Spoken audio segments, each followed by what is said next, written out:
Okay, well, we've got a lot of people on the line and I'd rather go ahead and get started. Um, Brian Philco could not be with us today, uh, sends his regards. Uh, and he's been kind of a driving force behind this. So we look forward to him joining us again soon. But since we do have Mr. Burns here, Rich Burns, Chief Infrastructure Officer for Port of Houston Authority, uh,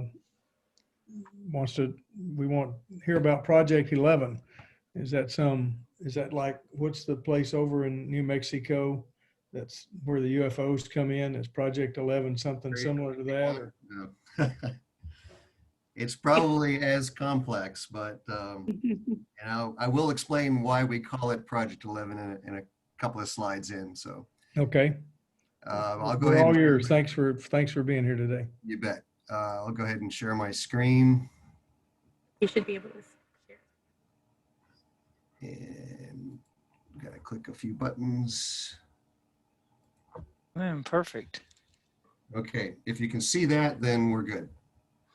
Looks good. Okay.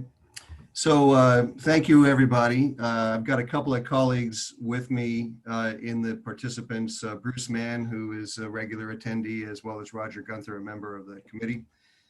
Wanted to start with a safety moment real quick. We start all our meetings with safety moments, and this one is maybe preaching to the choir, but stay safe, wear a mask, get vaccinated. This is our screensaver at Port Houston, which talks about all the things we need to be doing. And then I just thought I'd give a shout out to Brian, who tweeted this out or LinkedIn this out to his staff, and he shared it with his connections. Just, the common sense about thinking about masks as PPE. So, I appreciated that, and I shared that with my staff. And then the picture on the right is from yesterday, myself getting my first shot, now that the over 50 and under 65 crowd is eligible. And I read something the other day that said the most influential person to encourage people to get vaccinated is not the president, and it's not the Dr. Fauci. It's your friends and family. So just sharing the fact that I'm getting vaccinated, maybe that'll encourage someone else to get vaccinated a little bit quicker. So right to it. This is Project 11. I'd ask everybody to take note of the URL at the top, expandthehoustonshipchannel.com, because that's an interactive website that we've put up. It's been up for probably 6 or 8 months now. Lots of information on there if you're curious, and I don't answer all the questions. I'm going to speak fairly quickly to leave room for Q&A. Going through slides, most of them are pictures, and with no further ado, I'll just talk a little bit about why the Houston Ship Channel is important to us. It's part of our mission. The Port of Houston, or Port Houston, has 2 missions in life. One is to manage the public terminals and move cargo, and the other is to be the non-federal sponsor of the Houston Ship Channel. And Roger's on, I think, and we also have our Port Commission, our board, that is fully behind this. They've authorized, I think, over $50 million to date in terms of expenditures for advancing the design of this project. And when I say advancing the design, I'll talk about the business as usual process, and then the process that we've taken to accelerate the ship channel. And part of that was spending money early to get the design as complete as possible by the time we got this project authorized, which was in December of 2020. Our mission and vision statement: move the world and drive regional prosperity, and be America's hub for the next generation. This kind of leads to our long-term plan, and our long-term plan really focuses on 4 pillars. And I won't belabor this plan, except to say it's also available on our website. And one of the 4 pillars is the channel. If you don't have a channel, you don't have a port. If you don't have a port, you don't have cargo, no commerce, no jobs, no economic impacts and things like that. So it's very important. Just going back a little bit in terms of history, and this kind of alludes to why we call this project Project 11. There's been several major upgrades and widenings and deepenings over the last 150 years. Even before the Port Houston became the navigation district for the Houston Ship Channel. And I won't read all the words on the slides, but to say Project 10 was completed in 2005, so that's 16 years ago. And preceding that was a decade or more of planning and engineering and authorizations and things like that. So it takes a long time to get these projects done. I think Phyllis can attest to that as well, being in a similar situation working with the Army Corps of Engineers. And if you think about, the way this channel is interacted with the city, this is an aerial shot from 1965 when League City and some of these neighborhoods were still a lot of farmland. And then you look at it today, and there are, literally billions of dollars worth of installed infrastructure, 500 million barrels of storage in the petroleum industry, major refineries, two major container terminals built in 1977 and 2007. And what's driving things today continues to be a big success story for Texas. It's the population. I think 1,000 people a day are moving here, and that's driving imports. Those people need to buy garden hoses at Home Depot and furniture at IKEA. And then obviously the exports have really come on because of the tremendous, side effect of the shale energy revolution with lower for longer cost of gas, and that's pushing LNG, that's pushing LPG exports, that's pushing plastic resins production and so forth. Here are a couple of statistics. These are just the kind of growth pictures from containers through to propane exports. Crude oil shot up after it was, exports were reopened in 2015. And all throughout this story, Texas and Houston has had a great success story. The red line is the population growing. The gray line is the total cargo through the greater Port of Houston. And then the black line is the containers. And we believe there is a strong correlation to the expansion of the ship channel, the continual widening and deepening. And we've listed sort of the 5 projects were really before the 20th century.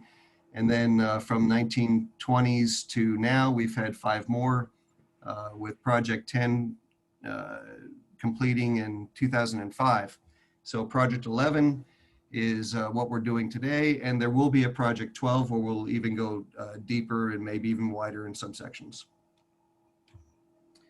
All that activity is generating a tremendous amount of economic impact. I think most of you have seen these numbers, but $800 billion of economic impact nationally is a big deal. That makes the Houston waterway, extremely important, not only to Houston and Harris County, but to the state and the nation.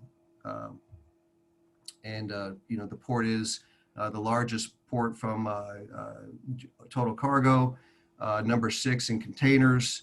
It's the energy capital of the world. So all that says the ship channel is important, and we need to make sure that we stay ahead of the curve. I talked about the intensity of the energy industry and the intensity of the container business and the general cargo business, steel imports and so forth. And what these two parts of our industry have in common is ships are getting bigger and they're getting wider. And so we need to make sure that there's room for them to get up and down the ship channel. And as you can see, some of these ships are 140, 150, 160 feet wide. The ship channel today is 530 feet wide. So if you imagine 250 feet ships passing each other in a 530-foot channel, that's like driving 2 semis down a neighborhood street. And while it can be done safely, the Houston pilots do a great job. We need to have more room because the ships are continuing to get bigger. the next generation of container ships are going to come to the Texas coast, and we need to be ready. There's an illustration of it, and part of that is on our website, as I mentioned before. But I think that's a good illustration of how tight things can be. Now, getting to the project, this is a busy slide, but there's a lot going on. The project, the nomenclature is really, we have 6 segments. Segment 1 is the main bay reach. That's the main widening from 530 feet to 700 feet. It's broken up into 3 parts for contracting and so forth. 1A, 1B, and 1C. 1B and 1C are part of what we call a locally preferred plan, where the local sponsor is paying the entire cost of that. The rest of these potentially could be cost shared, and I'll talk about that a little bit. Segments 2 and 3 are Bayport and Barber's Cut channels.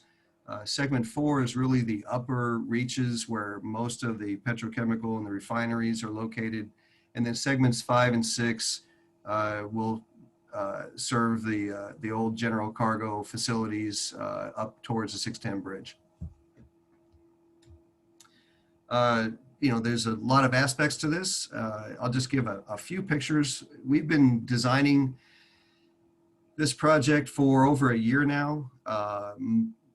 Several of the segments are at the 100% design level. Others are at the 95% being reviewed. But they're all about navigation safety. There's a lot of dredging going on. That dredging is going to result in millions of cubic yards of new clay, which we will use to build dredge material disposal areas.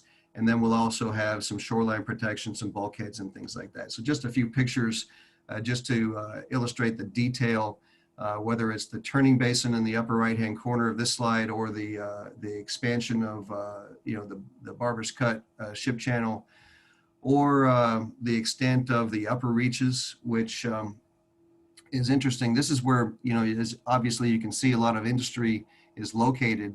That material has to go someplace, and so we'd be putting it into our existing placement sites up off of Clinton Mercury Boulevard, as well as converting our open property at Beltway 8 into a dredge material disposal area for a one-time use for this project, after which it will be converted back to a commercial use for the highest and best use at that time.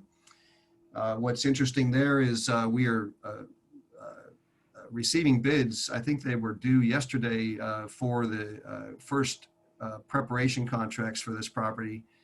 And if we award them next month as planned, then we will have officially turned this project from multiple years of planning into execution and really moving dirt, which is the name of the game. That's a little bit more detail on that. Each of these drawings represents a huge and tremendously complex engineering challenge. And then on the other side, we've got the environmental benefits of the project, from bird islands and oyster reefs to marsh areas and air quality improvement. Just real quick, that's not my dog, it's okay. Bird islands will be created. You can see on the map. Sometimes if you look at some of these islands that are already created where the birds live, they look like a big collection of white rocks until you get up close. And the density of the birds is such that you can't even tell they're birds until you get up close. There's literally thousands and thousands of these beautiful creatures, as well as oyster reef restorations. And all of you who are involved in sort of the Galveston Bay program, foundation programs to restore oyster reefs, know that oysters filter the water. They have a huge impact on water quality. Marsh habitats, again, more beneficial use of the dredge material. And then finally, air quality. There's been some criticism about the dredging activity impacting air quality, but net, there's a positive benefit to this project, because while there will be some short-term impacts, which have been cleared by TCEQ and NEPA. Overall, the lessening of wait times at anchorage by ships, the easier transit, the additional hours of operation of the channel will actually reduce the amount of emissions from the ships by about 7% annually. So a net benefit to air quality as well. So I alluded to we're doing things a little bit differently. And you know, this project or this chart shows kind of the business as usual to get a project from pre-planning, which can take years, to you know, a study that has to be authorized. And that, in our case, took 4 years, from 2015 to 2016 to 2020. And then you have to get a chief's report, and you have to get it authorized in Congress. And then you have to have money appropriated. And then you do the design, and then you start to build. And if we did this the traditional way, we might have a completed ship channel by 2035 or so. And so what we've done is take a series process and turned it into a parallel process, where we, the port, advanced the funding for the design, accelerated and that allowed acceleration of the authorization. The chief's report was issued in April of 2020. It made it into WERDA 2020, which was authorized in December. And then we got a New Start designation in the first part of 2021. So to go from a chief's report to a New Start authorization within a 12-month period is pretty much record-setting. And so we're excited about the project moving forward in an accelerated way. But it doesn't take just a design and just the authorization. It also takes financing. This is a $1 billion project. The port is going to provide the money that it's required to. The industry has committed to pay for half. Those conversations about how exactly they can do that payment and the legalities of tariffs and rates and how that money is collected are being worked out today, and the conversation is ongoing. So I won't say much more about that. But just to say, and this is my closing and final slide, to talk about this project. It's been a very complicated project. There's been multiple stakeholders. The Corps of Engineers has been a great partner. Colonel Vail, who commands the Galveston district, is a super person to work with. He has a few phrases that he uses, having a shared understanding and common purpose based on sophisticated communication is a quote that he uses a lot, because it does take sophisticated communication. There's a lot of conflicts, a lot of area for conflicts because of traditional processes that were frankly challenging and trying to make things happen in a faster way. So I won't belabor the complexity of this slide, but to say it's been 4 years of planning, following multiple years of thinking about it. And in 2021, we're going to be moving to execution. So we've got the feasibility and the chief's report done, the congressional authorization, the environmental general conformity is in the New Start designation, our rear view mirror now. And so the next steps are to push the designs that aren't completed to 100%, finish those. We have partner negotiations with the Corps around a PPA, which is a project partnership agreement. And we also have ongoing conversations with industry around financing and are they going to put skin in the game.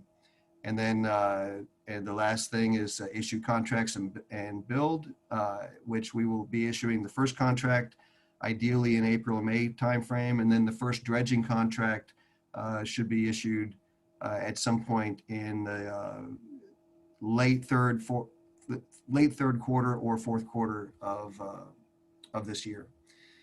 So I spoke fast, but I wanted to leave time for Q&A. So that's what I will do. Thank you very much for listening.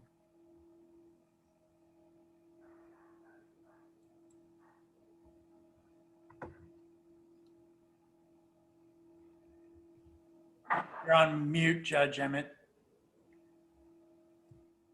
There we go. Thanks, Bruce. Bruce spends half his life keeping me straight when we're at meetings, so that's part of it. Rich, thank you for that. I don't see any questions in the chat box, but I naturally have a couple. Uh, First, with the rebuilding of the Beltway 8 bridge, and that's been stalled now, and I guess it's going to get back underway soon. Is that going to have any impact?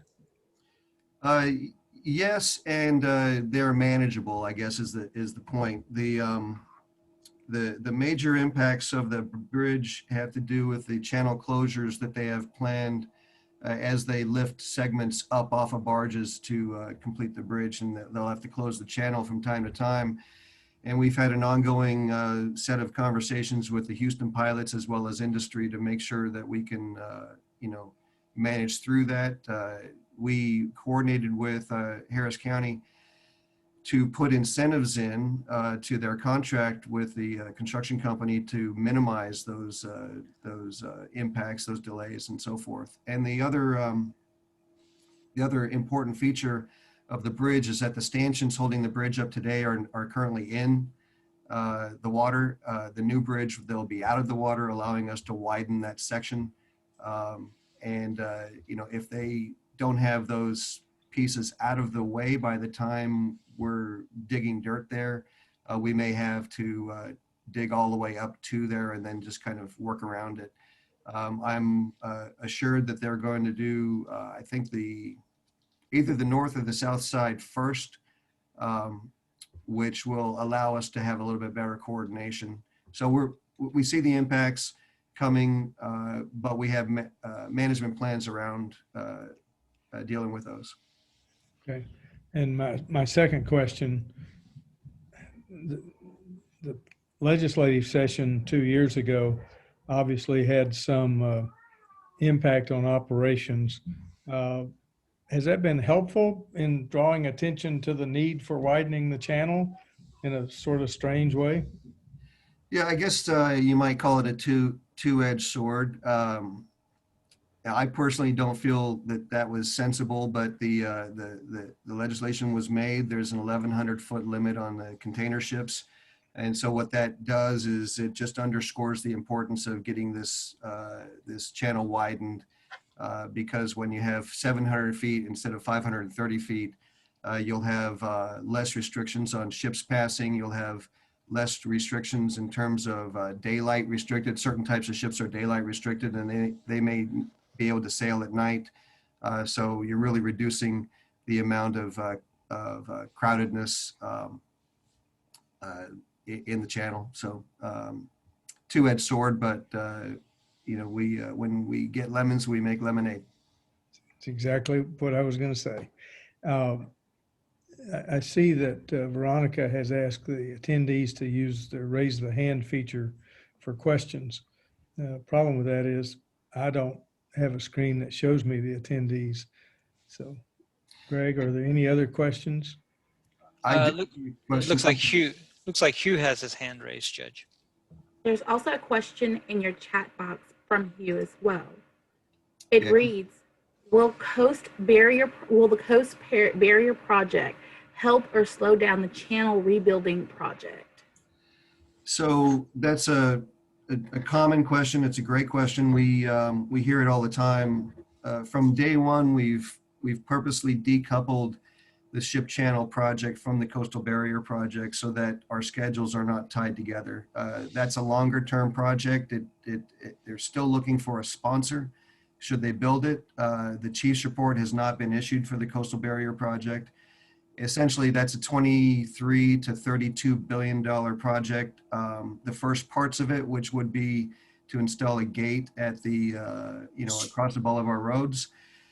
And the timing is such that we would hopefully be finished with the ship channel project before they get to their final design and engineering. There is one concern that we've had among many that the pilots and the port and other stakeholders have put in. This gate has a depth of 60 feet. We don't know that 60 feet is going to be the ultimate depth requirement over the 200 or the 100-year plus lifetime of that project. So we want them to reconsider that, as well as now they've made a center island with 2 separate bridges and 2 separate lanes in and out. And I think that may have some limitations to how navigation, how the pilots can navigate vessels through there. So there are some technical concerns, but the schedules are not really coupled. And I guess that's all I'll say about that. Thank you. We have a question from Shirley Lee. How will Project 11 impact the port ecosystem? Are the bird islands and reef islands part of the mitigation strategies? And I think your slide dealt with that, but go ahead, Rich. Yes, absolutely. You know, the Project 11, like all major projects, went through a NEPA process, and the environmental evaluations have all been completed. There is a strong emphasis on beneficial use. After Project 10, we established a beneficial use group, which is all the public agencies in Texas that get together and talk about, you know, day-to-day operations and where dredge material goes. The beneficial use philosophy is just going to continue with Project 11. And there is a, you know, I guess what we call a net benefit to both water quality, wildlife habitat, as well as air quality. Okay, thank you. Well, those are all the questions. Rich, we appreciate your taking time today. I see that Mr. Esparza has joined us. Thanks for the flexibility. And if I'm sure I speak for everybody, if any of us can be helpful on Project 11, let us know. Absolutely. We need all the public support we can get. And thanks very much for listening. Okay, thank you.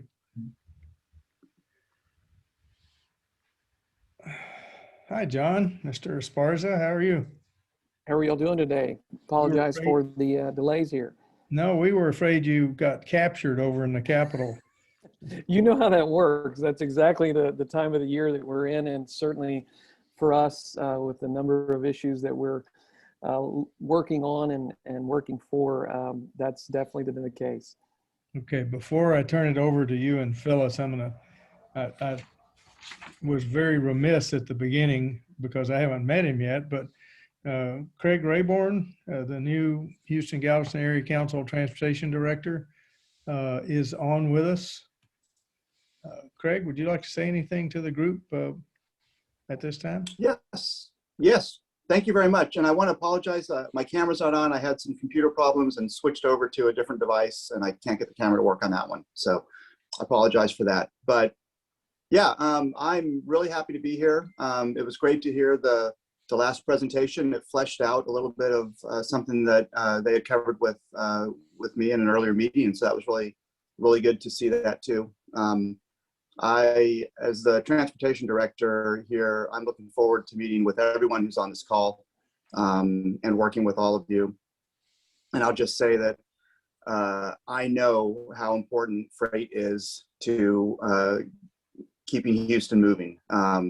And so I'm definitely attentive to this, and I'm really excited to have this opportunity to work with everyone.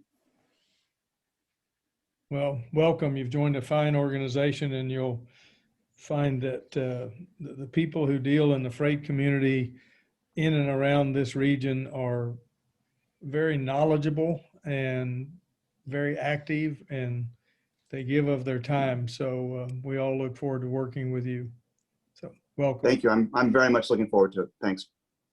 So we have a panel today because, as has been mentioned a few times, that the legislature is meeting in their every other year session for 140 days, and maybe a few special sessions this year, who knows. But it's always useful to have those who are on the front lines having to deal with possible legislation talk to us about what might be coming at the freight community. And so today, John Esparza, Texas Trucking Association, Phyllis Sadoff, Port Freeport, both have been in the industry for quite a while. Be gentle about the way I say that. So that means they know lots of stuff, and they're monitoring what's going on. So I will turn it over to the two of you, and who goes first is up to you. Well, John, you were listed first on the program, so I think there have been some issues that have been very front and center already in the legislature, so I'll let you take it first. Well, Phyllis, you're kind. I'll talk a little bit about the things most certainly that trucking is looking at and in its relation to stakeholders involved here. And then Phyllis will clean up anything that I have in addition to all the information that I know she's going to provide. But appreciate the opportunity. As the judge mentioned, it's definitely the thick of it this week here, and I'm literally at the Capitol as we speak. It's looked a little bit different in that since it's spring break, normally what would be a really quiet Capitol is full of visitors and full of folks on their spring break, families taking a look at the Capitol, things that we haven't seen all session. It's been a relatively quiet session when it comes to just staff, folks like myself, and the preponderance of what is normally a museum-like environment where you have lots of visitors just hasn't been the case, except for this week. So it starts to look a little bit like what we've come to expect from our legislative sessions. But inside the committee hearings, there's a committee room just on the other side of this wall. Has been anything but different in terms of its approach. We've had portals in which you can communicate your support or opposition or opinion on bills are a little different. In fact, we had a hearing on a particular bill last week that I'll tell you a little bit about that effectively was not voted on, but the public portal remains open for all of last week and will for another week, as a matter of fact. So there's plenty of opportunity for the public to provide input in this environment that's a little different for everybody in every session. But the subjects are still important and still very real. And you're hearing a little bit about a number of the things that are happening on the outside. What I can share a little bit about some of the things that we're looking at specifically with regards to freight are one, and this is probably a lengthy subject, but it's something that I think we're going to be all spending more time thinking about and offering solutions and input for. And that is effectively when we are in an environment where we all can agree that we've got work on infrastructure that's needed, where we need more dedicated funds, or we have to update the way and the means in which we provide funding for our all of our infrastructure. We're seeing a number of studies and a number of bills and movement towards what might otherwise be a consumption tax, a vehicle miles traveled, some things that some of the states are looking at. And trucking's position is really simple, I think. It's, one, I've always been a fan of raising the gas tax. It works, it's all inclusive. There's a lot of reasons why that makes a lot of sense. But what we can acknowledge that at some point down the road, with the number of electric, natural gas, which are a number of alternatives to diesel and gasoline coming into play, what will be the future of funding our highway infrastructure system in Texas, and the rest of the country is looking at the same. We're seeing a number of studies or a number of bills that are looking at studying at this point, at least, what a vehicle miles traveled type consumption type tax will look like. That's going to be important for all of us to certainly keep an eye towards and input in, as from the trucking industry's perspective, we completely understand and support, again, efforts to increase fuel in these areas or increase dollars that are dedicated for our infrastructure. But what will that look like moving forward? The VMT has some challenges around the country and some things that I think will make sense to study so that we can figure out what works for Texas and into the future. That's a number of members of the legislature have a few of those studies. Some of them are truck only, some of them are more inclusive. You're going to see us support those that are all inclusive, as while we know trucks are heavier and can be pointed at in terms of the effect that they have on pavement. We think it's an opportunity to look at some of the maybe even some of the old myths about the impact of trucking on pavement, and ensure that we're building those roads and the areas, especially around our ports where it's primarily truck traffic. Are we prepared for what the future brings us in terms of the volume, increased weights? I mean, we had that conversation a couple of sessions ago. As trucks become more heavier, as freight becomes more frequent, as volume increases, are we prepared for that? And that's infrastructure is a conversation I know we can spend a lot of time on, but that's one of the major items, I think, especially for this session and for this group that we can be looking at. The second one, trucking in particular, is, and you guys have seen by now the number of advertising, whether that's billboard or on television, for the lawsuits involving trucks. This is something that is causing trucking companies to go out of business. The increase in the insurance premiums over the last several years have gotten astronomical. The amount of lawsuits also trending outside of the growth of freight and the growth of even miles driven. So there are a number of bills this session that are looking towards tort reforms that are specific for the trucking industry. If you talk to a trucker this day and age, that conversation usually ends when you talk about what's the top of mind and what they're most concerned about. It's either finding drivers or cost of fuel. These days, and for the last several years, it's been about the impact of the lawsuits on the industry. There's been some other states that have actually looked at that. Louisiana more recently has just passed some measures to help affect that. And I think it's important to share the trucking industry with regards to this. The trucking industry looks to, frankly, just for a level playing field. It might come as a surprise to most that when a truck is involved in an accident, especially in the instances when it's not the fault of the truck, which is 3/4 of the time, if they're not allowed to even use photos of evidence or videos that they keep that they're putting in their cabs as part of what the jury should be able to view when it comes to these hearings. So there's a lot of inconsistency, and it's getting worse. And that's probably the one thing that you'll hear from the trucking community more and more. In this session, we're working very closely with Texans for Lawsuit Reform and a growing coalition that we have you can even take a look at that at keeptexastrucking.com. That's a coalition that we put together to affect change in that arena. This legislative session and is probably going to take a few. I think when it comes to tort reform in Texas, it's not something that the legislature is not accustomed to doing. Going back a number of decades now, I've been around here watching this, but it also seems to be something that takes some time. We have been working on this for a couple of sessions. Last session in particular, the session before, we were just getting started. So the problem has continued to become a challenge for us as an industry. One of the other items that I'll mention that we're focused on as well, and it is enforcement.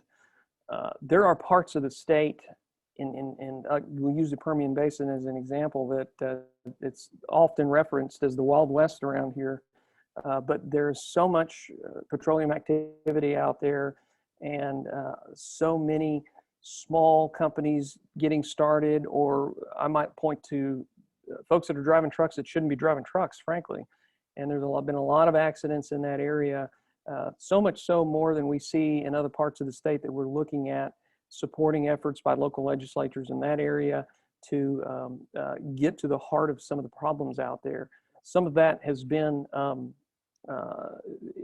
the opportunity to get into the truck driving industry. There is a national effort to look towards 18 to 20-year-olds, a pilot program, if you will, really focused on those who have had experience. For instance, if you're coming over from overseas and you've driven a truck in the Army for a year and you want to start driving a truck here, that's something that's available to you in trust state and has been for decades. Getting into the interstate game, if done thoughtfully, we think can be a positive for the industry and also provide that much needed experience for some of the younger drivers that are coming up. This session, when you start looking at enforcement, this is something that we're going to stay very engaged in. We feel that there's not, frankly, enough of the proper enforcement around the state, and that can vary from region to region, but we're looking at supporting some of those areas in which some counties, some jurisdictions are looking at increasing their truck enforcement groups. And we believe that done properly through Department of Public Safety can be very beneficial for all of us, not just those of us that are out there every day committed to safety and doing it right, but improving the industry overall, and thus improving our safety of our intersections and byways. And I know that's a big focus on many of you. I do see a hand raised. I'll go ahead and point to that. Bruce, I believe I see your hand up there, sir. Hey, John, thank you. Good to see you. So today, autonomous trucking and platooning is relatively unregulated, especially in Texas. How do you see this moving forward? And how soon do you think we'll see this really move from testing to more widespread use? Yeah, I think the pressure on one of the areas that I mentioned for not having enough drivers, the company after company is always looking for drivers. The ability to move truck platooning forward faster, let's say, I think it's compounded with some of the pressures that we're seeing today. So you're going to see more and more trucks engaged in platooning. Some of these, we're partnering with some other states.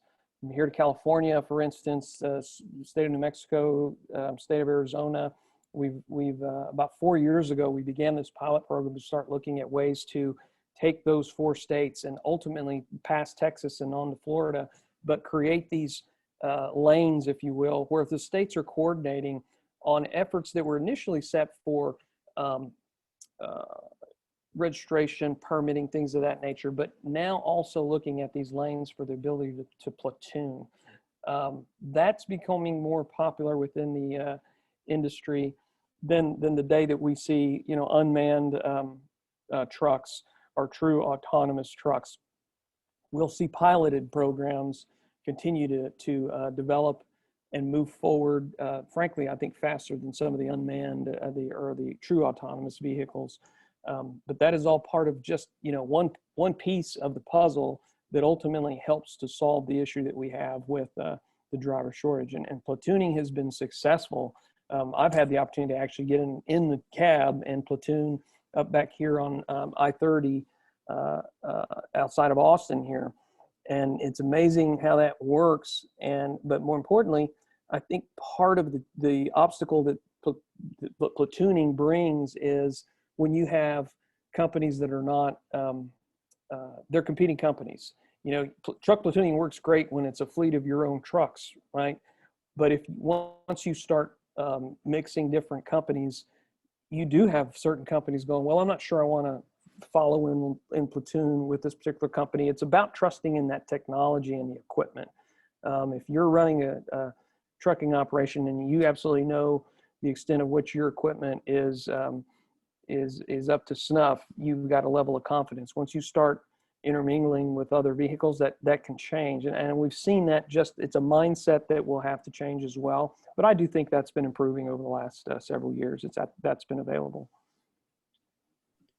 John, it's kind of a perfect segue into the one written question we have from Rob Fishman, and that is just a brief discussion of future freight movement and new technology. You mentioned driverless trucks, but freight shuttles, high-tech highways with fiber, anything post-COVID freight movement that you'd like to add at this point? And then we'll let Phyllis give her presentation, then we'll go back to Q&A for all of you. Absolutely. I think Texas A&M had been doing some work, you'll recall, back to a couple of years now, on some of the ferries, if you will, or some of the different modes of moving freight on dedicated lines, or on systems that will move the freight without the driver, so to speak, almost like on a conveyor belt. Those work, and those are going to be items that certainly are explored with a lot of the dedicated lines. You use the U.S. mail, for example. If you're moving mail every night, X amount of volume from Dallas to San Antonio every evening, every day of the year, those are sort of the private in areas, or the type of companies that might be using those first. I'll use UPS as an example. When they first started, even back to the electric equipment that they've had, or some of the earlier renditions of the platooning, for instance. There are certain routes that they use in a certain percentage of their overall freight that is just dedicated. Those are going to be the first bites of the apple for some of the newest technology out there. And frankly, when I talk about autonomous, I think the industry is going to have everything but that level 5 in a lot shorter order. We do everything we can to support the use and deployment of the technology that's available to us. Simple lane departure, blind spot warning. There are a lot of things that are available to you in your 2-axle vehicle today. The trucking is going to continue to take advantage of, and where we see opportunities as an industry here to require them, we want to do that, especially where, and we did that in the session that we talked about increasing the weights around our port areas. That was a specific item that we had a lot of discussion on, and fortunately, the Chairman Nichols at the time very much agreed that if we're going to require increases in weight, and then I'll just use that as an example, then we should require the utmost and the best of equipment and the safest of equipment in addition to doing that. And that was a good offset for us to view that if we're moving in that direction, let's ensure that we're putting more and more of the best equipment out there, the safest equipment out there. And y'all know this, it's typical around drayage areas, and whether that's the border or our seaports, some of the best equipment that trucking has to offer is often coast to coast and not around our ports. So anything that we can do to influence that and impact the state of the equipment in and around our port areas especially, we're always going to use that and take that to our advantage. Well, John, thank you. That was almost a perfect handoff to Phyllis to start talking about ports and legislation. You kind of teed her up there. So Phyllis, what's the view of possible legislation coming the ports direction? Well, thank you for the opportunity to participate in this panel today. I appreciate that.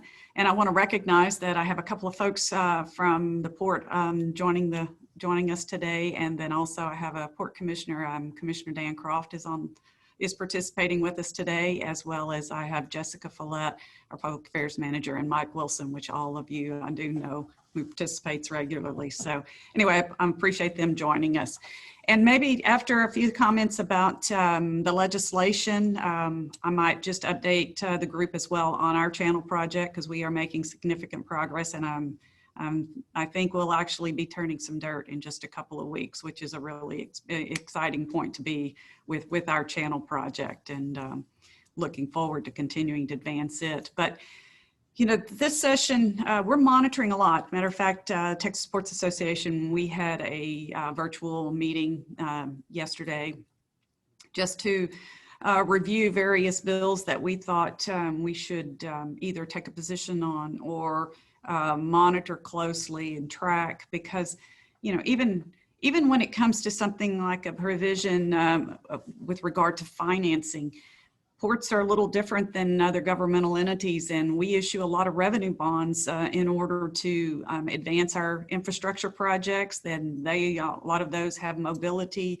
components to them, and anything that makes it harder or slows us down in our ability to finance projects is something that we're monitoring very closely. And as you know, we're not funded by the state. The only funding that we have received that comes from a state source is related to the Port Access Program, the riders that have been funded by the legislature over the last several sessions, $100 million. And those dollars are for last mile projects. And the ports up and down the coast have taken advantage of those opportunities and improved ingress and egress from the ports and, increased safety around their ports. And we want to continue to do that. So again, we'll be monitoring the legislation this year and the budget to hopefully encourage the legislature to continue to make some of those funds available. But that's, again, just a small fraction of what the ports are spending in and around their ports. I mean, we have almost $4 billion in authorized channel projects that are moving forward for the state of Texas. And as we build those projects, obviously that's going to further support increased movement of commerce through the state of Texas, and which is going to be necessary to support the growth that we're seeing and the projected growth that we expect in the coming years. And, the ports are already handling 25% of the tonnage that's moving, cargo tonnage that's moving in the state. And I would expect that to increase or keep pace. And, and that represents about 25% of the state's gross domestic product. So ports are important, and watching the legislation and making sure that there isn't something that's passed that makes it more difficult for us to build our infrastructure that eliminates congestion, facilitates efficient movement for our ports, and can support the economy of the state of Texas is really important. So, we do monitor the things that are directly related to the trucking industry and transportation. We don't always take a Texas Ports Association position on all of these bills, but we're monitoring them and having conversations and supporting or advising where we can. We do have, just for complete awareness, we do have a couple of bills that have been filed that address the administration. Some cleanup legislation and expansion of the opportunities to provide additional fire protection in our ports. Those bills have been introduced by Representative Canales and Senator Creighton, and we'll be monitoring and supporting those as they move through. In addition to, the debt issuance, that's just one, and I know there's, that seems a little far-fetched, but again, that is important. And there's some hearings, I think, that are occurring on Monday that are really focused at revenue bond type issuances and that affect counties, cities, and ports. We also are monitoring the critical infrastructure resiliency discussions. Obviously, that's very important to ports. We were not exempt from the impacts of the power failures during the winter storm event, and again brought to attention, our attention again, how critical it is to have that reliable energy supply, not only to our port infrastructure, but to the industry that, is located along our channels and along the Texas coastline. So we'll be monitoring that. There's a lot of discussion there, and I know that's going to take up a lot of the airtime in Austin, and but it is something that we are discussing and monitoring. And obviously the environment's very important to all of the ports, and there are a couple of bills that have been filed that affect diesel emissions reductions or the DERA program, and I think it's opening it up to perhaps more uses for marine vessels, and we'll be monitoring those and weighing in as necessary. And, and for continued growth of our ports and for the state of Texas and economic development, the extension of the 313, the provisions for that affect the tax ability to offer the tax abatements and the incentives to attract industry investments and expansions to the state and to the coast are important to us. Let me make sure I haven't missed anything. I've got a long little list here. I don't want to forget anything. And of course, anything that's affecting our regional mobility authorities and transportation as it has relevance to our coastal communities or, again, to our MPOs and so forth. We're monitoring those to make sure that those pieces of legislation are, going to be supportive of the efforts and the things that we're trying to do at our ports. There is one bill, just for your awareness, that was introduced by Representative Middleton out of Galveston. That's to the Ship Channel Improvement Revolving Fund. That was a fund that was created but never funded to be a resource, a loan resource for completing the authorized projects, channel projects. But the way that it was drafted, the legislation didn't cover Galveston, which is a part of a city. There were some proposed changes there, and if you see that one, that's acceptable. But we recognize there's a lot of discussion about tort reform, and we know that we see that, we're aware of it. But anything that can, again, address safety, efficiency, reliability, and help us, to be effective in our funding and financing of projects that, better facilitate the movement of commerce in our ports and through our state. We obviously will be supporting, and we're looking forward as things start to move now, and we're about to enter the really busy time of the session and have to really pay attention and be prepared to step up when necessary. And the Texas Association, I'm going to say that we're working well together, and we are welcome working with Texas Trucking Association and others and HGAC as we all advance common interest for this region and for the state.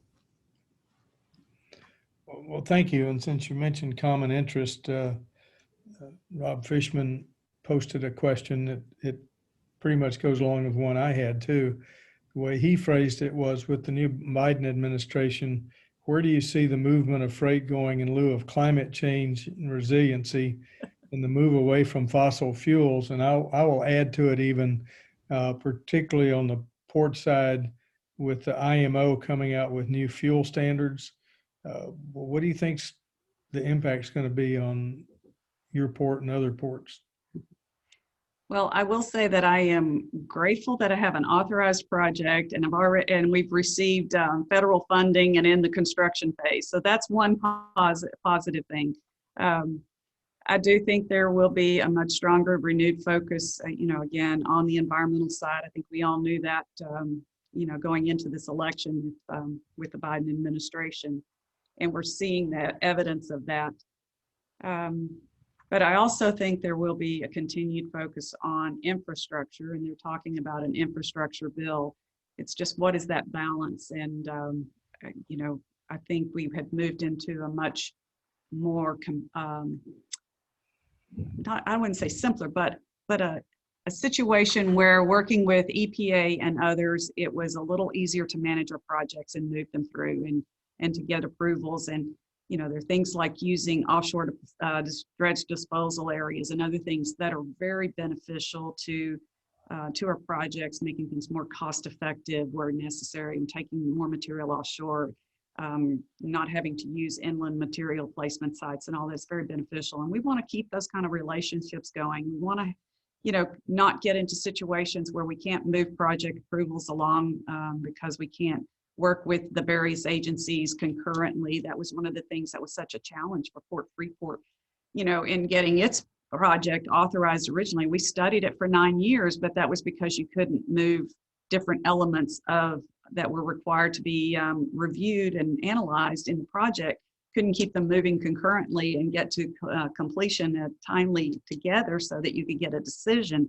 And we sort of got into one of what I call the do loops. And you complete one, and then you'd have to redo it later because somebody else didn't finish their part of the work. But it's, we're seeing the effects on, Keystone Pipeline and other things. If we think that there won't be some impacts, I think we're being naive. What are those impacts going to be? I don't know. But all we can do is to stay at the table and try to engage and make it a positive relationship as much as we can, and emphasize the importance of balance in all of this. I think we all want to be good stewards of the environment, and we plan our projects, our infrastructure, our ports, and all to take advantage of environmentally friendly technology and other things. And just like Rich showed, the bird islands, all of those things are really positive. Let's just work together to do the right thing. And I guess that's the spirit that I think we have to go into this. I don't have the magic answer, so if somebody else does, that you can tap them to raise their hand and give you the better response. Bruce has his hand up, and we'll get to him in just a minute. But I'm going to put you on the spot. Okay. Where do you think bunker fuel's going? I mean, things have got to move across the ocean by ship. I mean, I'm convinced that certainly in my lifetime, nothing's going to change there. And if they start squeezing more and more and more, like the IMO is talking about, what are you hearing from the steamship lines? Well, you hear more of them making commitments to converting to cleaner burning fuels. You hear of other technologies using ammonia, converting it to hydrogen. What's going to be effective and efficient, I don't know, but I do know that some of the container carriers had said, that they want to call ports that can provide LNG bunkering, because they intend to build fleets of vessels that operate on LNG. I'm certain that there will be others. There are, some of the ro-ro carriers or other lines that are using other green technologies on board vessels. Is it going to require more, cold ironing and all? We haven't really seen that in Texas. I mean, is that going to be required? I don't know. I know that's something other, the West Coast does, but they have very reliable, very consistent, vessels that call and use those facilities. It's a little bit more varied, I think, in some of the business that's along the Texas coast. But I think we have to be prepared to figure out how we supply the types of bunkers that are necessary as more pressure is put on the maritime industry to reduce emissions. I know that we're not going to stop moving commerce over the ocean. We all know 98% or more moves across the ocean, and that will continue. But what types of fuels and energy sources they use, that's going to evolve now. We've done things so traditionally for so many years because we had the availability and there wasn't the environmental pressures. But there's the global pressure with the IMO and others, and you see more and more commitments. You see more and more commitments from many of the industries and manufacturers that we call home to many of our ports. They're making bigger commitments. So I do expect other changes. Okay, I'm going to let Bruce ask his question, but John, get ready because I'm going to come to you on this question of fuels and power for trucks in the future. Bruce? Bruce, don't make this a trick question. Thanks, Judge. Thanks, Phyllis. No, so, your port, just like ours, is investing a lot in our own assets, investing into ship channels. The land side is obviously of significant importance to all ports. They're talking about a transportation infrastructure bill. The reality of it is it's going to need new revenue to have a real impact. So for both of you, really, how likely do you think there's going to be a transportation infrastructure bill that really moves the needle, that has new revenue and makes an impact? Bruce, as well as I do, I don't know. At some point, all of this debt that we've issued to do all of these COVID relief bills and other things, there've got to be some revenue sources to address budget deficits. And I don't know that there's the support there to continue with an infrastructure bill that doesn't have a funding source behind it. And what does that look like? I don't know. But in any way, it ultimately gets back to all of us as consumers, wherever that funding source comes from, and whether it's a fee on fuel or it's going to be a tax on our cargoes. I don't know what it looks like, but ultimately it makes its way to the price of the goods, and we will pay it. You know, they're not talking right now about general tax increases for all of us taxpayers, but I'm sure that at some point that will be a topic of discussion. What I am a bit hopeful for, and Hugh McCauley brought this up at the beginning, you know, there's for the first time, there's some real discussions about adding earmarks back.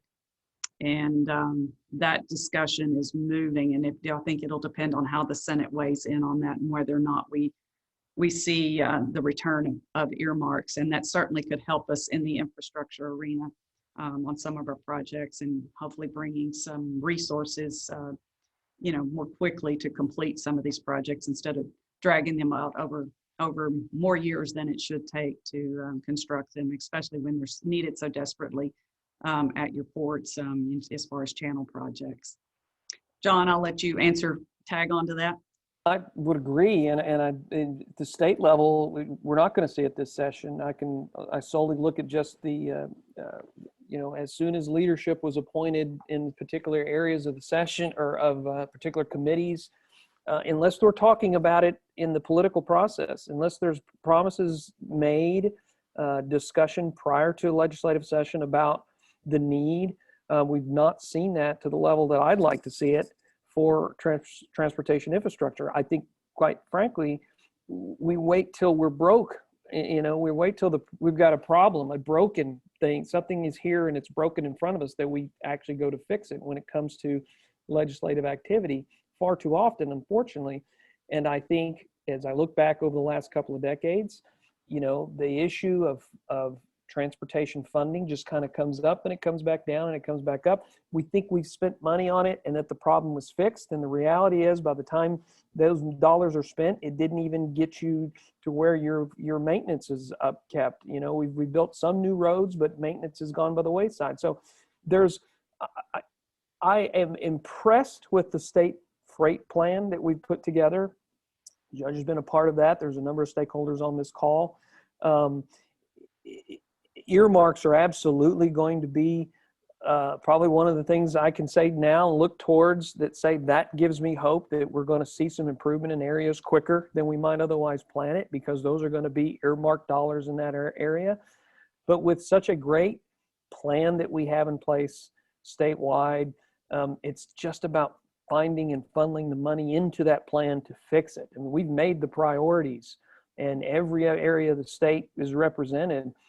We need to fund it. And if we don't have some meaningful way to fund that, and again, I think until we're ready to talk about increasing the fuel tax and ensuring that we're doing that, and there's going to be other areas to look at as well, but I think we won't be serious about funding until we're ready to have that conversation. And I'll say it one last time, last session, when we've sat through so many sessions since 1998, 1997, in which we had all Republican leadership across the state in the state elected positions. And, you know, ever since that time, we've not been willing to move the needle on any kind of a tax. Yet last session, we actually had 3 Republican leaders stand up and say, we're willing to move the sales tax in order to buy down property tax. And that didn't happen, and it was kind of late in the session, but the signal to me was the appetite for meaningful tax reform in a way that will impact transportation, I think is lining up. And I see across the country, when you've got north of 90% of those races across the country in which they ran on raising taxes, fuel taxes, to point towards projects in their own states and in those districts, those Republicans in those areas won. So this is being, I think, less a partisan issue and more about us as stakeholders and consumers saying, when are we going to put meaningful reform in our taxes and our increase in taxes, and look at the fuel tax. If we're already going to look at the vehicle miles traveled, consumption fees, and things of that nature that may be 10 years away, what are we doing today? I don't think we can afford to sit around another 10 years and try to figure out where those dollars are going to magically appear, because they won't.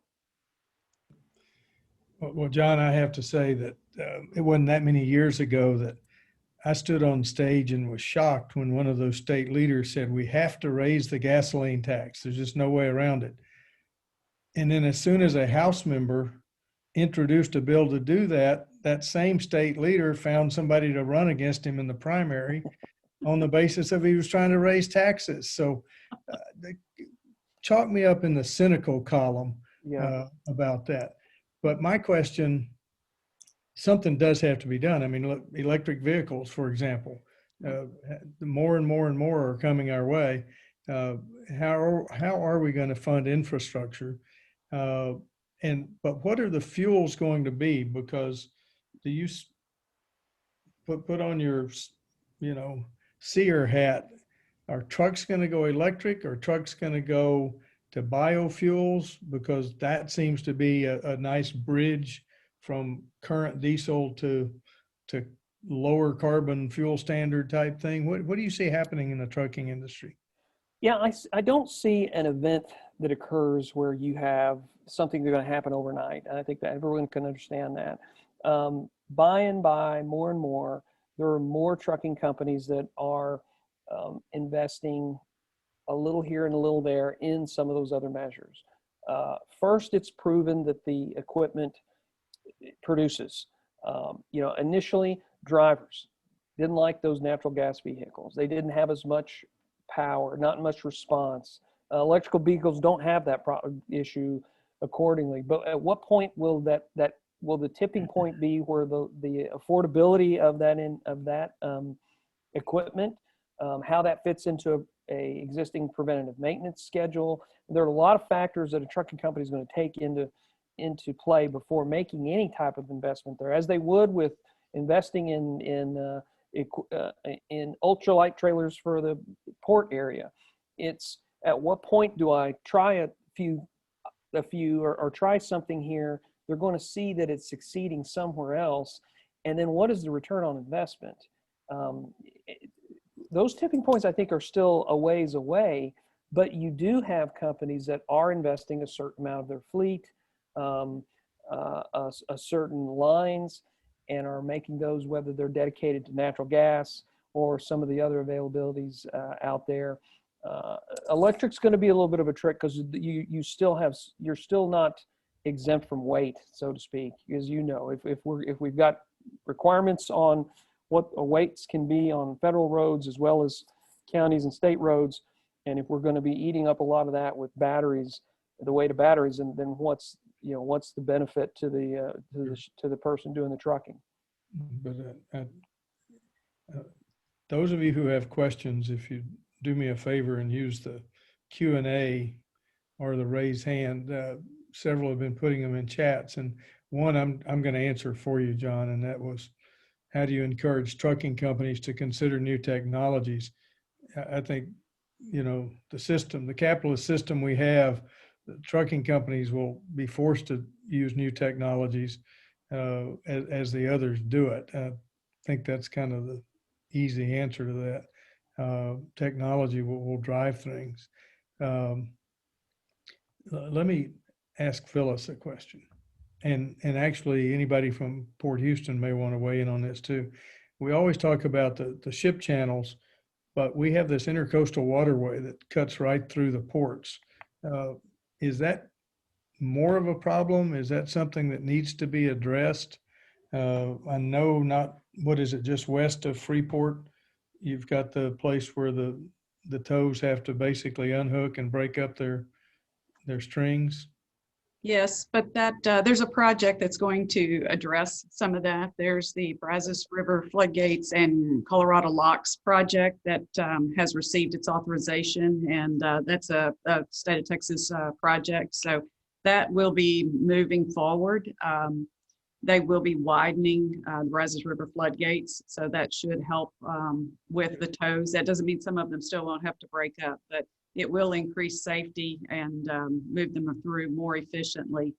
But for us, that brings on some new, I guess, it will increase the flow down the intercoastal waterway, which obviously intersects our channels. So we'll have to monitor that for any changes in siltation and from a safe safety for our Brazos pilots, and obviously the flow meters and things like that will be in place. But there is a lot of product that moves along the coastline of the state in barge activity, and obviously Port Houston I think handles a lot more barges than Port Freeport. So if they want to weigh in on this subject, I welcome Rich, or I know Roger was on as well. So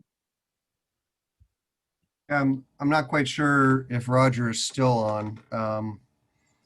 Yeah, we have something like 200,000 barge moves a year in Galveston Bay. It all gets to where it needs to go. I think the people who may have more insight are Matt Woodruff over at Kirby probably has a lot to say about it.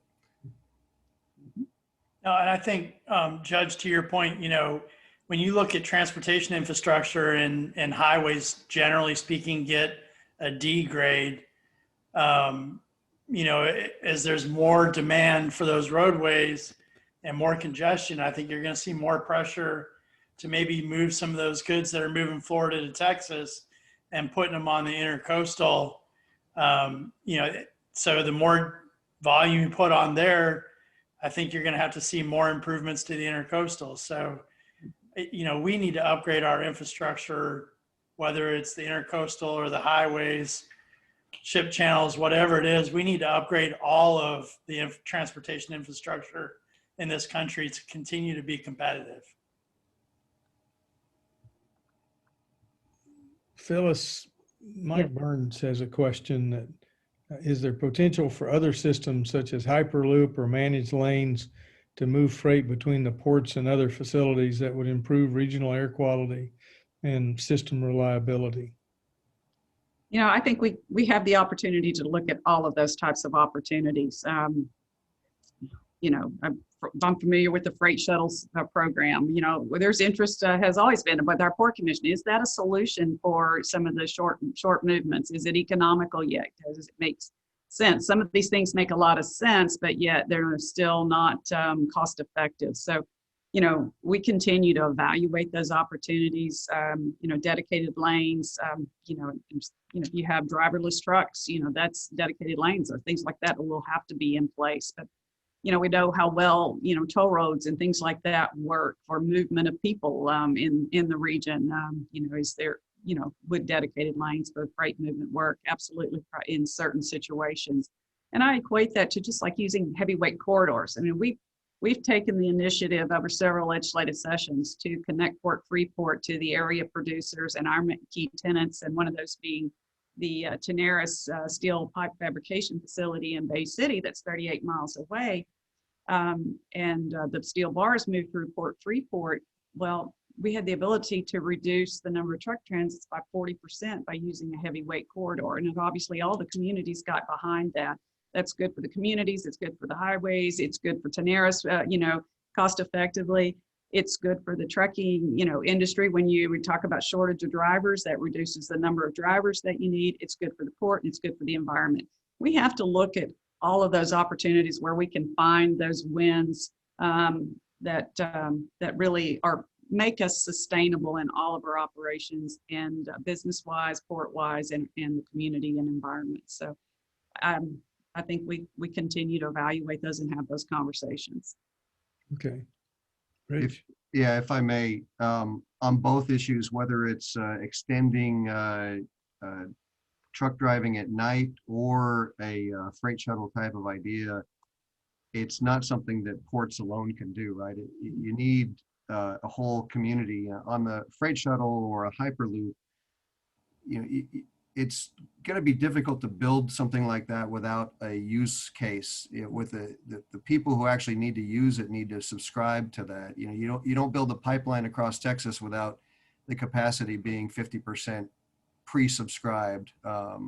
And the same thing with a freight shuttle type of idea, because it's very high fixed cost, and then the benefits are on the variable cost and the environmental emissions reduction.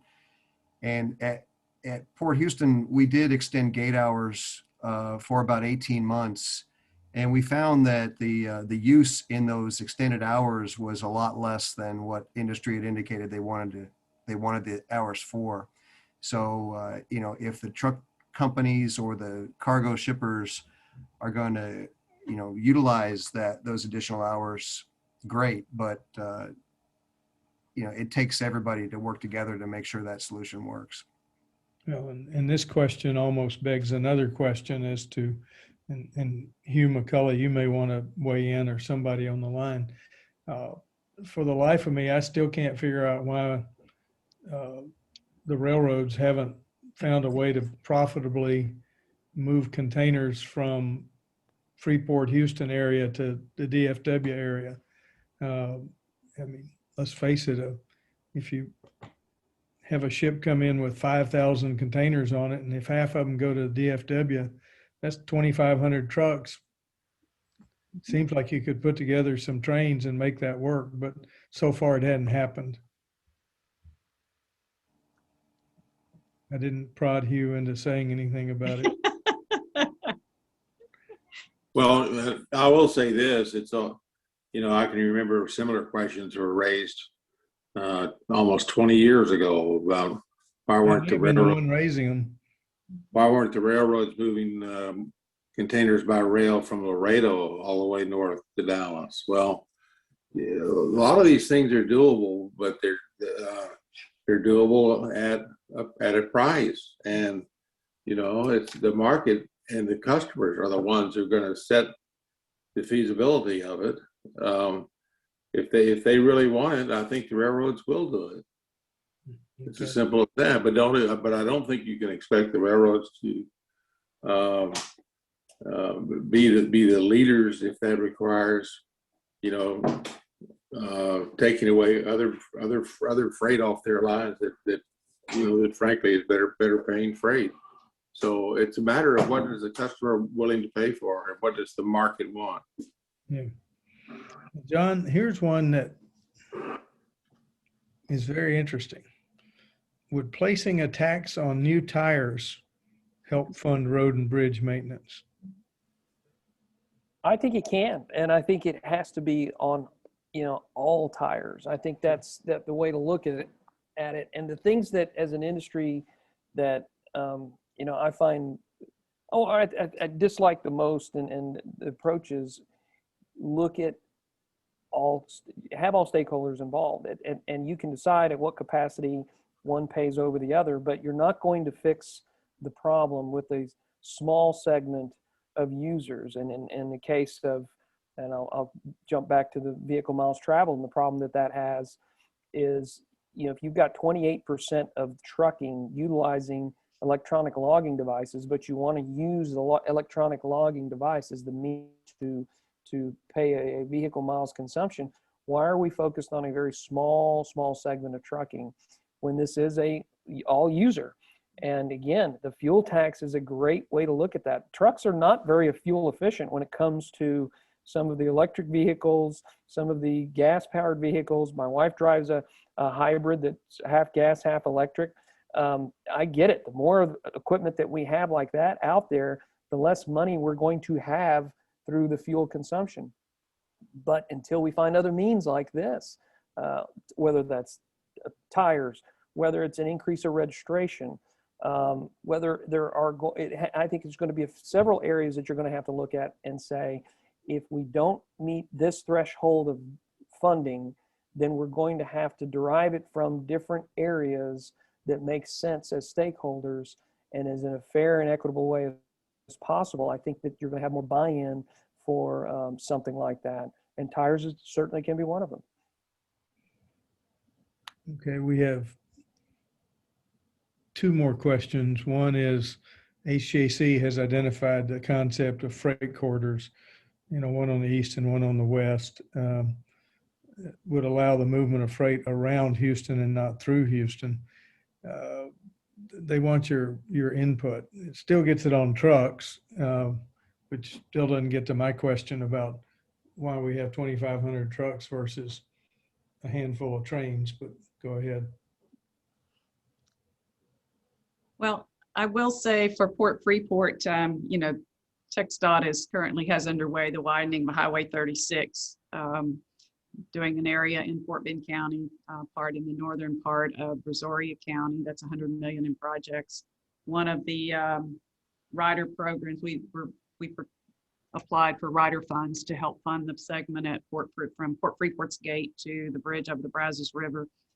But ultimately, the whole project will get completed, and they're still studying feasibility at 36A portion, which is further north. But you know, that's for us is a very important freight corridor, because it does give us the opportunity to potentially take some of the truck traffic off of the, I mean, I'm going directly through Houston and going around the west of Houston, and would provide another linkage, 4-lane linkage into the Dallas-Fort Worth area. So, you know, I see some of the benefits to that. And I know with the Grand Parkway and the completion of that, that gives us some other mobility opportunities for the movement of commerce around the Houston region, and all those things will help. But again, as we continue to grow the commerce and grow the population, and we all know you build a road and ultimately it gets congested and filled up. You know, you just look at I-10 through Katy and all of that, and massive expansion, and it's still, you know, it's still busy. And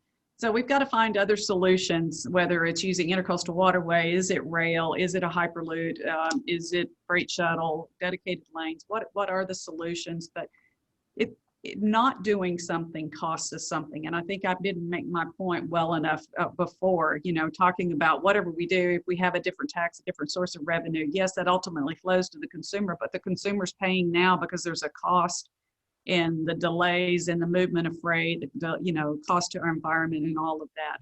There are costs, and I don't know if we look at that closely enough to demonstrate that to everyone, that not doing something costs us a lot.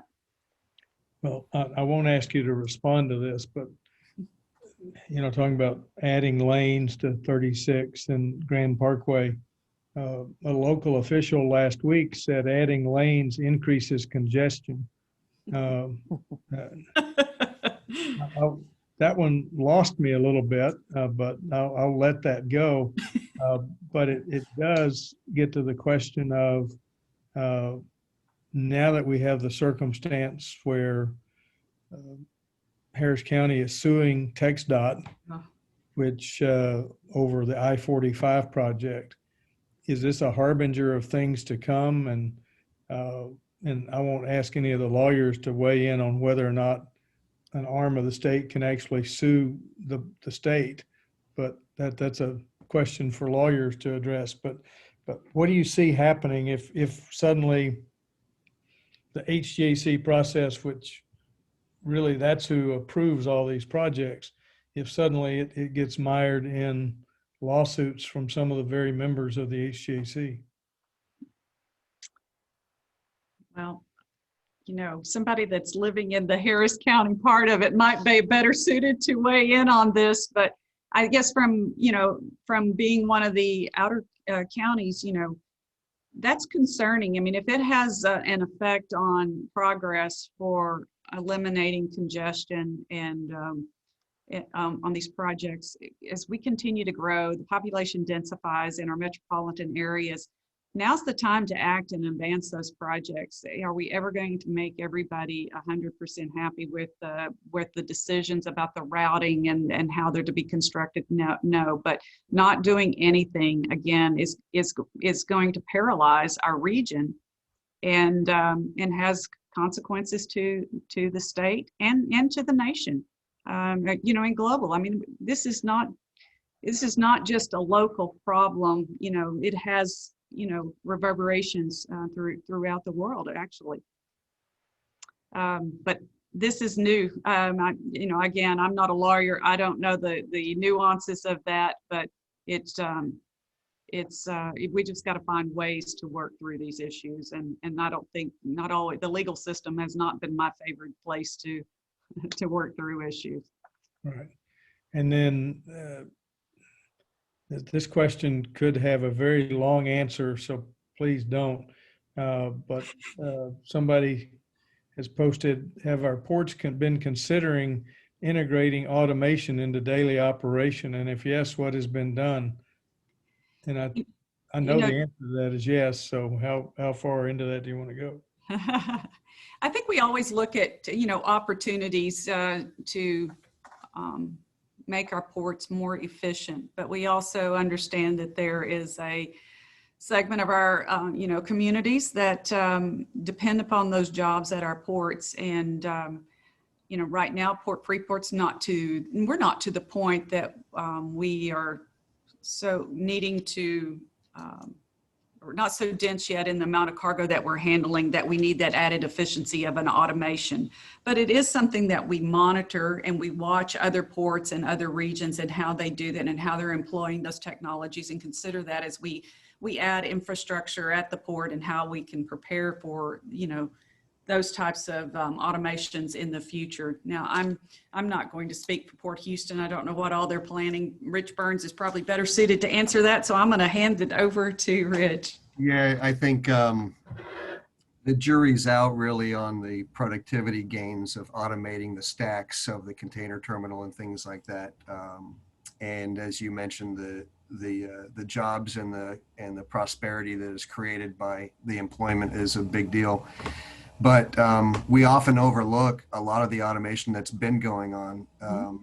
For a truck to get through the entry gate at the container terminals 12 years ago was a paper-intensive process. It took minutes. They even used the old vacuum tubes, like your old bank transactions, bank teller drive-through transactions. Today, it takes under a minute, 50 seconds on average, and it's paperless. So that kind of automation has been happening, and we can call that automation. We can call that technology, productivity improvements. The port has recently installed position detection system technology, so that every container is everything that's known about it is known to the system. So it's easier to find. There's less time spent, digging the stacks to find exactly the right box. Sometimes they might be placed one position over, and that causes confusion. So that's being eliminated as well. So, are we going to autonomous and driverless trucks anytime soon? Not with the current operations, and to redo the operations would take probably billions of dollars of associated changes in the existing crane fleet and container handling equipment and so forth. So there's always a trade-off. And I think, I can speak for Houston and would I guess imply that Phyllis, you'd agree with me, but the state of the art in Texas ports is the state of the art. It's not behind, it's not really in front. It's right at the leading edge for how things work here. I agree.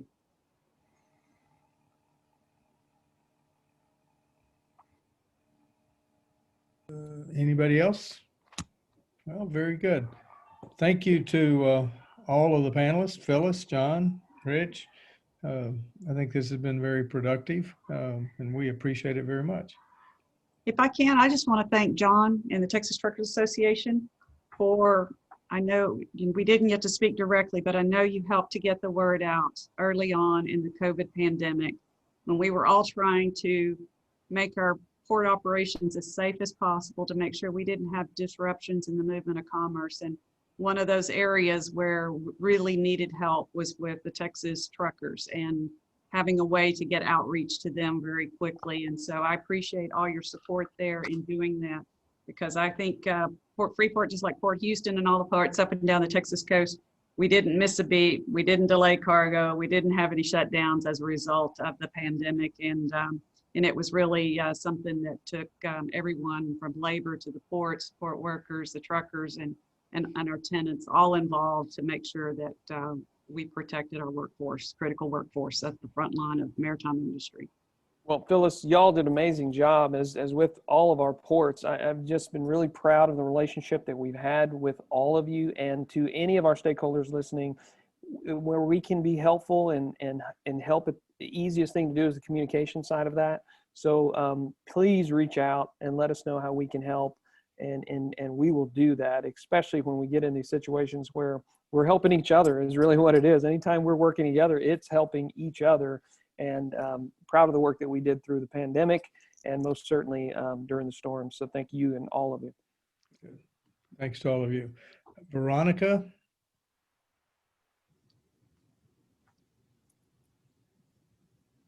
Hi, good afternoon, everybody. Veronica with HGAC. I just kind of facilitate this group, but the real person that lead this is Brian and Ed Emmett. And I wanted to take a minute to just really thank them for rejoining us as the chairs for the next 2 years and really acknowledge all the fantastic they work in bringing in all of and facilitating all of these meetings.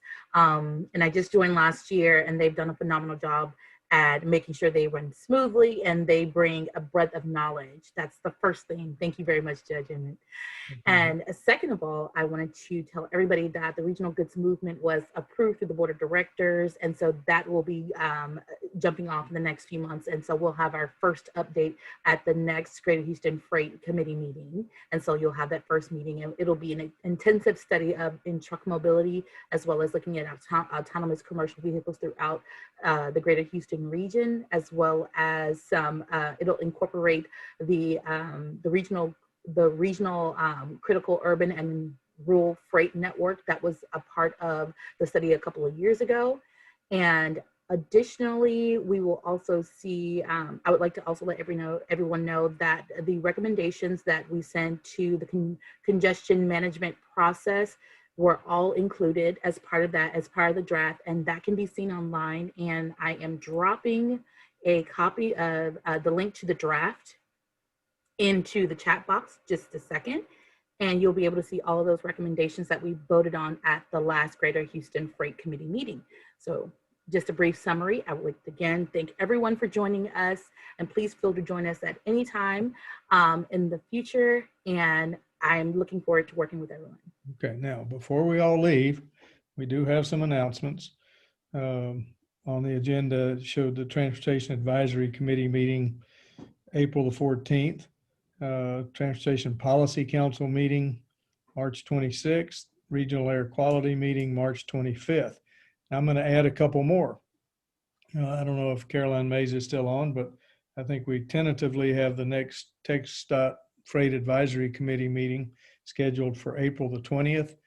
TxDOT's been mentioned a lot, and I know, John, you specifically mentioned the freight plan. The staff at TxDOT has done anywhere you go in the country, they recognize that Texas is really ahead of the curve in developing their freight plan. And that's because of the work that Caroline and others have done up there, and the Freight Advisory Committee itself, which is actually not advisory, it's a real live working committee that gets together regularly. So Freight Advisory Committee, April 20th, and then Rice University Baker Institute, Port Houston are going to host the first Global Freight Summit, May the 18th and 19th, and it will be virtual, which information will be sent out. We've already been talking to the World Shipping Council and others. So Phyllis, get ready. We're going to involve everybody in this. And the topics are one 3-hour day is going to look at resilience and rebound from COVID, and what we think is going to happen with so much onshoring going on and other things, and how's the supply chain going to be changed. And then the second day is specifically going to look at what's the freight industry going to look like in a low carbon world, because we're going to a low carbon world, or a lower carbon world, let's put it like that, right. Whether people want to or not. And so how are we going to react? So probably everybody on this call today will be getting information about that. So stay tuned. Veronica, we have anything else to announce? That's it. Craig, you have any last words of wisdom now that you're here? You've been here, what, a whole month? I believe Craig may have lost audio, Judge. Okay. All right. Well, to everybody who participated today, thank you very much. I really appreciate those who presented and those who asked questions. And so we will see you next time. All right. See you, everyone. Bye.